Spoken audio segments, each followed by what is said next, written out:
Yeah, it's something I think about all the time because, I had an Ivy League experience as an undergraduate here, but I did not come from an Ivy League background. I have immigrant parents. Everybody in my family is a regular person, and I did not know anybody who ever went to an Ivy League school. So I always kind of experienced this place almost like a foreigner.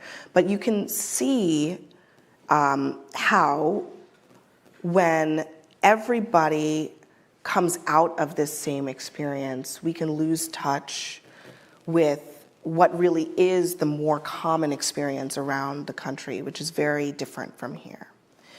And I would just say that as it relates to, there's a lot in that question, and I can't address it all, but just as it relates to the impact on our politics and how we understand public opinion, I think that I have observed that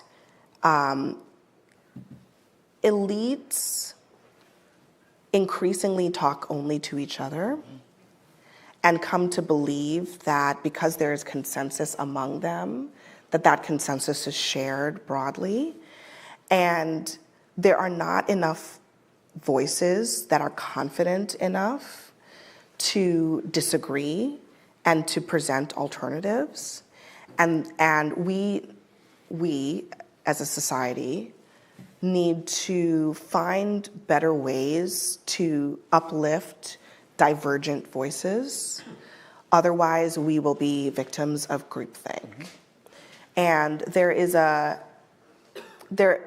activist class. I think this is particularly acute in the Democratic Party right now. There is an activist class in the Democratic Party that is multiracial, multi-ethnic. It is diverse, but it's an activist class. And so because of that, they're not able to see outside of that.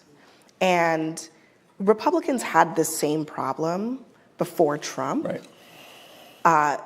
The heritage foundations of the world, et cetera, right? They had the same issue, fundamental issue, but Trump kind of broke them out of it. Democrats are in that place now where they have to break out of it. And I think it is a real problem. It's not as simple as wokeness or whatever.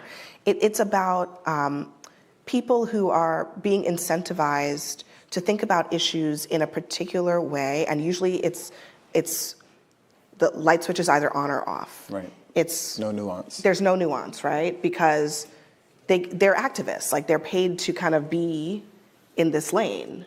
And if you're somewhere in between, then what's the point? But most people are not in one lane or another. And there needs to be a greater understanding of that. There needs to be more courage among people to speak out and to voice divergent opinions. Otherwise, I think it's a real issue. And it's not just the Ivy League. Mm-hmm. I think it's elitism